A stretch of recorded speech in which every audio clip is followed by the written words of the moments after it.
को मेरा नमस्कार। मेरा नाम ललिता गुर्जर है। जिले का नाम राजसमंद, राज्य का नाम राजस्थान। मैं इम्पैक्ट जीएसएस बालिका शिक्षा कार्यक्रम रेलमंगला के केंद्र मेणिया में पढ़ती हूँ। मेरा लेवल 15 है। मेरी टीचर का नाम रामू अहीर है। मुझे कहानी सुनना व सुनाना बहुत अच्छा लगता है। मैं आज आपको एक कहानी सुनाना चाहती हूँ। मेरी कहानी का नाम है गरीब के घर में आई बाढ़। एक समय की बात है, रामपुर गांव में एक गरीब परिवार रहता था। उसने एक जमींदार से बहुत कर्जा ले रखा था। जमींदार हर महीने कर्जा ज़्यादा से ज़्यादा बढ़ा देता था, इसलिए कर्जा उतरने का नाम ही नहीं लेता। एक दिन रमेश घर वापस आया और पत्नी से बोला, ओ लता, जरा एक गिलास पानी तो लाओ। फिर उसके तीनों बच्चे उससे गले लिपट गए और कहने लगे, पापा, आज हमारे गांव में मेला लगा है, हमें भी मेला देखना है। आप भी हमारे देखो, हम भी तैयार हो गए, आप भी जल्दी तैयार हो जाओ। फिर पापा ने कहा, बेटा, आज मेरी तबीयत ठीक नहीं लग रही। लता ने कहा, देख, आपकी तबीयत को क्या हुआ? आप तो थोड़ी देर बच्चों को मेला दिखा लाते, बच्चे खुश हो जाते। फिर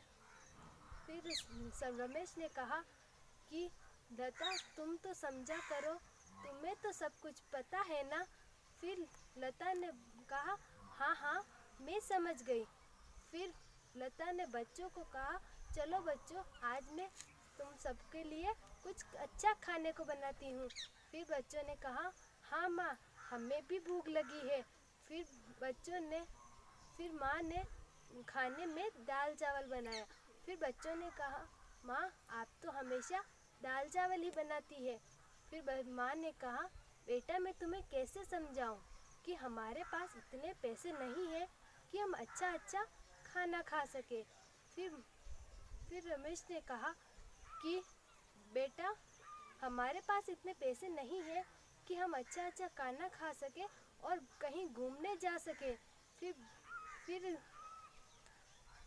लता ने कहा कि मैं बेटा तुम्हें और दाल देती हूँ, लेकिन दाल तो थोड़ी थी।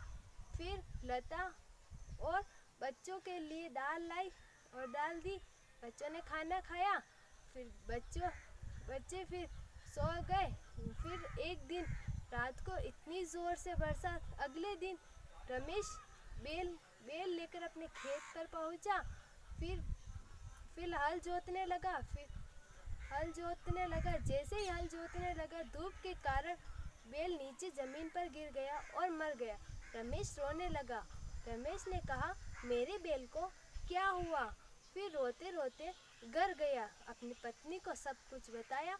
पत्नी ने कहा, जो हमारे पास एक सहारा था, उसने ही भगवान ने छीन लिया। फिर लता और दोनों रोने लगे। फिर लता और रमेश अगले दिन सुबह दोनों हल जोतने लगे। दोनों हल जोते जोते थक चुके थे। फिर उन दोनों ने बैठे और फिर कुछ महीनों बाद फसल बड़ी हो चुकी थी। फसल बड़ी हुई और एक दिन इतनी जोर से बरसात आई कि रमेश के खेतों में पानी भर चुका था और फसल पूरी भर चुकी थी। फिर लता सुबह जल्दी उठकर देखा तो उसके घर में पानी भर चुका था। फिर उसने रमेश को उठाया और कहा, आप खेत पर देख कर आओ कि हमारी फसल को क्या हुआ। फिर रमेश खेत पर गया और फसल देखा तो फसल डूब चुकी थी पूरी। और रमेश आते वक्त पत्थर से उसका सिर पर चोट लगी थी। फिर रमेश नीचे डूब चुका था और लता उसे ढूंढने लगी, लेकिन रमेश नहीं मिला। फिर लता उसे ढूंढते ढूंढते जहाज के पास पहुंची।